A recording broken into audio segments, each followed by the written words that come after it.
ഇന്ന് രാമായണ മാസം ആരംഭം കർക്കിടകം 1. ശരിക്കും പറഞ്ഞാൽ രാമായണം ഒന്നും കണ്ട് വളർന്ന ആളല്ല ഞാൻ. അങ്ങനെയൊരു സംഭവം തന്നെ എൻ്റെ വീട്ടിലില്ല. ഓണം, വിഷു ഇതൊക്കെയാണ് ഹിന്ദുമത പ്രകാരമുള്ള ആഘോഷം എന്ന് വിചാരിച്ചിരുന്ന ഒരാളാണ്.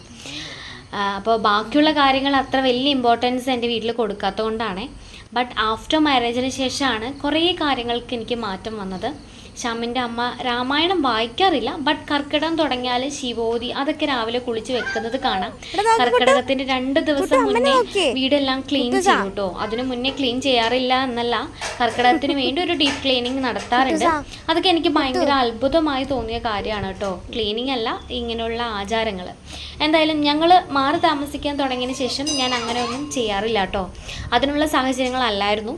വീടൊക്കെ ആവട്ടെ, നമ്മുടേതായ ഒരു സ്പേസ് ഉണ്ടാവട്ടെ എന്നൊക്കെ കരുതിയിട്ടാണ്. അതാണ് സത്യവും.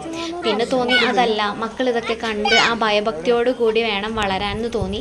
എല്ലാം നമ്മളെ കൊണ്ട് പറ്റില്ലെങ്കിലും പറ്റുന്ന കാര്യം നമ്മൾ ചെയ്യണം. അതുകൊണ്ട് ഞാൻ ഈ വർഷം മുതൽ നമുക്കും അതൊക്കെ ചെയ്യാം. അങ്ങനെ രാവിലെ എഴുന്നേറ്റ് കുളിച്ച് ശിവോതിയും വെച്ച് കുഞ്ഞിനെ സ്കൂളിലേക്കും പറഞ്ഞു വിട്ടിട്ട് നേരെ ഞാൻ വീടിനടുത്തുള്ള ഒരു അമ്പലത്തിലേക്ക് വന്നു. മനസ്സ് നിറഞ്ഞ് പ്രാർത്ഥിച്ചു.